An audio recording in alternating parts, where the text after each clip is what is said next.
waxtaan bi di demee waxtaan bi sax dañ koy dooree Mbow ak situation bi nga xam ne moo xew fële ca université Cheikh Anta Diop de Dakar ba jamono ji sax ñu koy nemmeeku ci yeneen ci ay université muy ay manifestation yu nga xam ne yu métti la ba mu jur malheureusement démb mort d'homme parce que am na étudiant bu ñuy xamal que ñàkk na bakkanam muy ci Abdoulaye Ba. waaw Seydina Omar jàpp naa ni Sénégal gépp ñoo koy booloo di nakarloo mu nekk nouvelle boo xam ne lu tiis la lu nakaree si xol yi. te ñu waroon ko mën a moytu ñu waroon ko mën a moytandiku à vrai dire parce que tamit boobu léegi ñëpp a ngi artu si li nga xam ne mooy présence policière au sein du campus social donte le amul loi bu ko tere mais dafa am situation yoo xam ne boo xoolee climat bi xam ni y a de l'électricité dans l'air am na yu bari yoo xam ne di nga jël sa matukaay pour war ko mën a éviter woon ko nag moo doon dëmb bu taqadeeri duggee université ba étudiants yi naan xeexuñu ak la cee topp lépp waroon nañu mën a fexe ba nga xam ne même bu dee autorité bi dafa wax ni étudiants yi bëggoon dañoo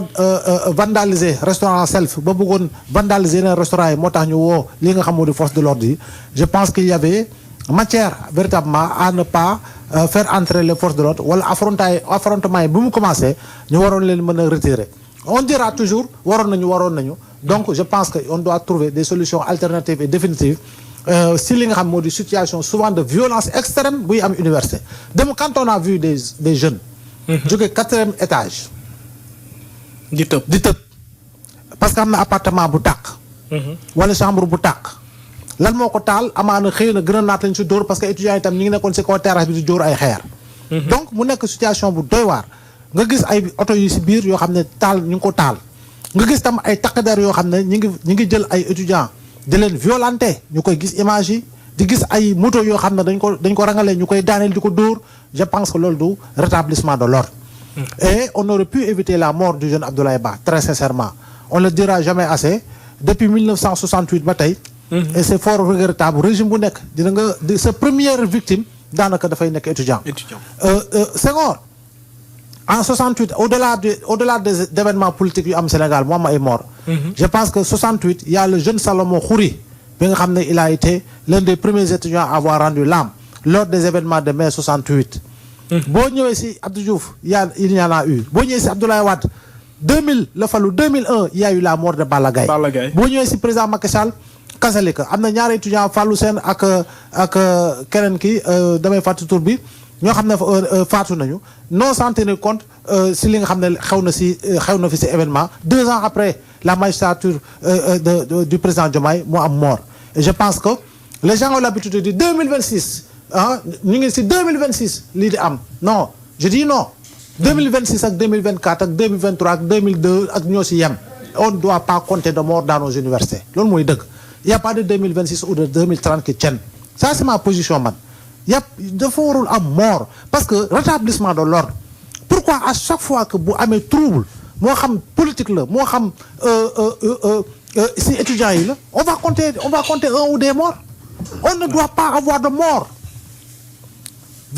répression gilets jaunes en France moo gënoon tar fop moo gënoon violent fop manifestation yi ñoo gënoon tar fop ñoo gënoon violente fop 0 mort donc ñun war ñu xoolaat naka la ñuy rétablir l'ordre dëggantaan parce que dans ce pays-là on ne peut pas continuer de compter les morts et je dénonce également li nga xam ne mooy la mauvaise communication du ministère de l'enseignement supérieur parce que nous sommes dans une forme de situation de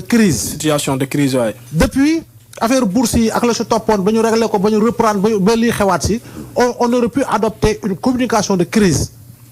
communication boobu nag cette communication a fait défaut malheureusement cette communication a fait défaut et waroon nañ jël matukaay jumtukaay yoo xam ne au-delà de la communication institutionnelle incarnée par des autorités ak ña ñuy liggéeyal on aurait pu prendre d'autres leaders yoo xam ne sax dañ siy bokk yoo xam ne dañu dem mun a war a waxtaan ak ndaw ñi aujourd'hui on ferme l'université nga gis étudiants yi ak seen ay bagages ñu war a ñibbi seen dëkk amaana am na ñoo xam ne du ñu am paas ñi ngi xaar ñu yónnee leen amaana ñoo xam ne ñi ngi wut fu ñu fanaane amuñu ko amaana ñoo xam ne amuñu fi ay mbokk ñi ngi xaarandi fu ñuy jaar pour mën a ñibbi je pense que loolu yëpp waroon ñu ko éviter et malheureusement tey xamuñu le jeune Abdoulaye Ba ñi ngi xaar nee nañu dafa inhaler trop de gaz lacrymogène il était asthmatique mu faatu ñu ne naan dañ ko brutaliser violenter dóor ko dóor yu métti yaa ngi dégg si la jaaree ñàkk bakkanam fluctue un peu ces versions-là en attendant bien sûr la sortie du gouvernement à partir de 16 heures pour ñu gën a am ay éléments de réponse yu gën a leer mais dans tous les cas c'est Omar victime bi mënoon nañu ko éviter très sincèrement. En tout cas seen sortie bi moom médecin après la mort laa koy voilà on doit nous regarder en face et nous dire que non il y a des erreurs du passé dëgg la yoo xam ne am na fi mais on doit apprendre des erreurs du passé pour véritablement rectifier le tir. Université dafa mës a nekk bastion daanaka de semi-révolution su ma ko waxee noonu yaa ngi dégg au-delà des revendications sociales des étudiants et académiques des étudiants dafa mës a nekk tamit bastion boo xam ne la fay jëfal si wàllu politique bari na donc loolu yëpp boo ko boolee dafay nekk un cocktail et ce cocktail là ne doit pas être explosif à telle enseigne que dañuy compter mort. On aurait pu éviter cette victime là une victime de plus on aurait pu l'éviter encore une fois. Absolument. et que les éléments du GMI qui se déplacent dans les universités et dans nos différentes universités war nañu xoolaat lan naka la ñuy intervenir pour rétablir l'ordre. Et par moment qu'on le veuille ou non il n'y a pas que la grenade lacrymogène yaa ngi dégg il n'y a pas que ni ñu ko waxatee leneen ak leneen par moment aussi il faut privilégier le dialogue waxtaan officiers yi war nañu mën a loolu tu vois donc lii daal naqari na si xolu Sénégalais bu yeew rek naqari na ko. et par rapport ak li nga xam ne moo xew université ba bakkan di si faatu ak ay blessés graves. parce que ku tëb 4e étage c'est normal.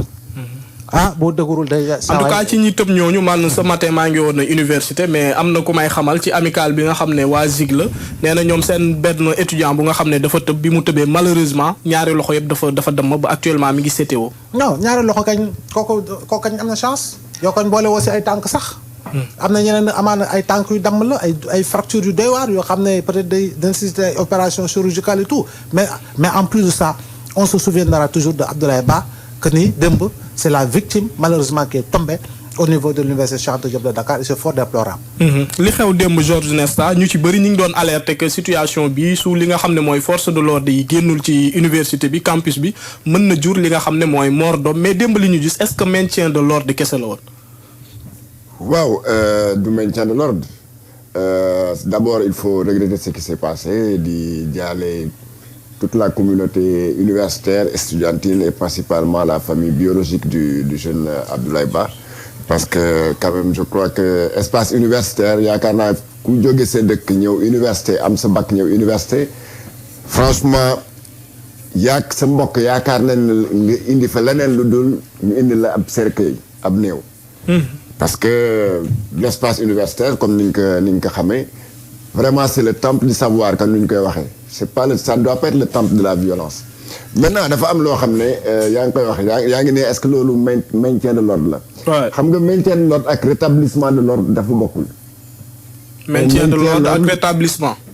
rétablir l'ordre et maintenir l'ordre bokkul. xaw na niroo nag mais bu foo fekk rétablissement de l'ordre xam ne l'ordre est déjà troublé. Maintenant mën nga maintenir l'ordre maanaam nga par la présence policière bi nga xam ne du ñu def dara dañuy toog rek di seetaan. C'est une sorte de nag laa ko mën a tuddee sax en tout cas c'est pour éviter que l'ordre soit troublé. Maintenant diggante Mbow mu ngi koy wax léegi il faut qu'on repense un peu cette situation à l'université warul rek régime bu nekk rek am sa mort. wala ngay compter say ñaari moor comme su Macky Sall loolu war nañ ko xoolaat te xoolaat ko mooy lan mooy ñu jàngat ba xam lan mooy indi effectivement ce trouble bi nga xam ne ñoom la ñuy noter au niveau de l'université lu koy indi ñëpp xam nañ ko la majeure partie du temps soit étudiants yi dañuy casse parce que dañoo am des problèmes seen nekkin si biir université neexu leen parce que soit seen lekk bi baaxul soit parce que seen bourse moo ñëwul wala en tout cas dañu am des problèmes au niveau du campus pédagogique mais c'est très rare d'ailleurs que le problème vienne du campus pédagogique maanaam dans les amphithéâtres la majeure partie c'est toujours le campus social fi nga xam ne foofu la ñuy dëkk foofu la ñuy lekkee foofu la ñuy defee lu ne problème yu bëri lu étudiants yi di jàmbat foofu la donc yaakaar naa tey bu ñu bëggee trouver des solutions à ce vrai problème là il faut pas chercher de fausses solutions les fausses solutions mooy ñu politiser mbir mi te gis naa que depuis démb en tout cas nit ñaa ngi koy jéem a politiser fii politique amu fi on n'a pas personne ne peut manipuler les étudiants jox leen xaalis pour ne leen yàq leen université bi parce que étudiants yi dofuñu maintenant policiers yi pour wax ak ñoom. vraiment nañu bàyyi dugg biir université. bu ñu fa duggee rek c'est la porte ouverte à la bavure policière. donc dugg bi warul. bon mais déjà c'est interdit par les franges universitaires. ñoom mën nañu toog si biti. tant que étudiants yaa ngi toog si biir université bi. génnuñu di taal rectorat génnuñu di taal bibliothèque génnuñu di taal ay oto. mën nañu rétablir l'ordre de façon vraiment beaucoup plus pacifique. nga gis benn policier boo xam ne wala 7 policiers yoo xam ne dañu acharné wu si benn waay di ko dóor ay dóor yoo xam ne da nga yaakaar na ñii vraiment c'est les mêmes tu demandes est-ce que ñii sax c'est des Sénégalais. pourtant ay Sénégalais ñu policiers ay Sénégalais étudiants ay Sénégalais ñu mais da ngay gis parfois tu te demandes mais ñii est-ce qu'ils se croient au Sénégal wala dañu yaakaar ne le campus c'est un champ de guerre c'est un champ de bataille. finalement loolu booy gisee seen intervention foofu ngay tiite. da ngay ne non ça c'est pas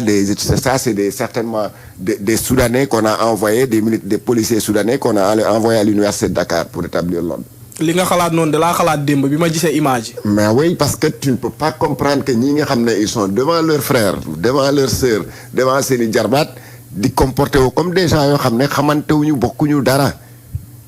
mais là quand même. police mën na yem si biti en attendant di xaar étudiants yi bu fekkee ne étudiants yi dañoo génn nag di def naka su dul noonu si biti di taal di dem di topp la corniche wala ñuy dugg biir marché yi di taal foofu mënuñu intervenir mais tant que ñoom ñu ngi seen biir si seen campus bi foofu. mais bàyyi leen rek ñoom nañu régler seen problème parce qu'il y a ce qu'on appelle les médiateurs de l'université nga xam ne mën nañu woo étudiants yi woo gars yi nga xam ne ñoo yore amicale yi toog ak ñoom waxtaan ak ñoom. ñooñu mën na leen tenir en langage de vérité xamal na ne yéen a ngi réclamer ay bourses. mais il se trouve que l'État va vous tenir en langage de vérité ne leen peut-être xaalis moo fi nekkul. parce que bourses yi quand même ce n'est pas rien c'est près de 90 milliards chaque année. Ouais. 90 milliards te ren déwén boo moytul on ira un peu plus de 100 milliards. donc bu fekkee ne chaque année les mêmes problèmes se posent avec les bourses mais dañu toog xam jéem a xool wut ay solutions boobu mooy benn ñaar. ñi njëkkee mbir mi mooy ñu dem tëj les restaurants. tëj restaurants yi pendant 72 heures yow léegi étudiants yi boo tëjee seen restaurant pendant 3 jours yow foo bëgg ñuy lekkee xam nga loolu c'est de la provocation loolu moom mënoo ko tuddee leneen du provocation di nga indi problème. parce que étudiant bu xamul fu muy lekkee yow attends ça c'est même ridicule à la limite quoi. donc au-delà de cette histoire de bourse le fait de fermer les restaurants c'est un fait à dénoncer c'était pas normal il fallait pas le faire. que les étudiants du organe nag journée sans ticket comme ni ma gis tey nu ñu ko waxee fële Ziguinchor ak Bambey ak Saint-Louis mais loolu je crois que ça peut trouver une solution bu dul par exemple les policiers dem leen si biir taxaw si kanamu restaurant yi ku ñëw ngeen dóor ko léegi si on n'intervient pas encore au niveau de ces universités-là li xew démb mën na fa xew. mën na fa xew malheureusement. donc je crois qu'il faut prévenir au lieu de guérir di def médecin après la mort comme ni ñu ko waxee. encore une fois faw ñu toogaat ak étudiants yi waxtaan ak ñoom trouver des solutions et des solutions waxuma les solutions benn année de. parce que solution durable maanaam bi nga xam ne on va peut-être dépasser cela. parce que sinon ce sera toujours les mêmes causes qui vont produire les mêmes effets. dinañu toog di jooy. Abdoulaye Ba déwén ak université ubbiwaat nga gisaat les mêmes policiers qui vont faire les mêmes bavures au niveau d'une université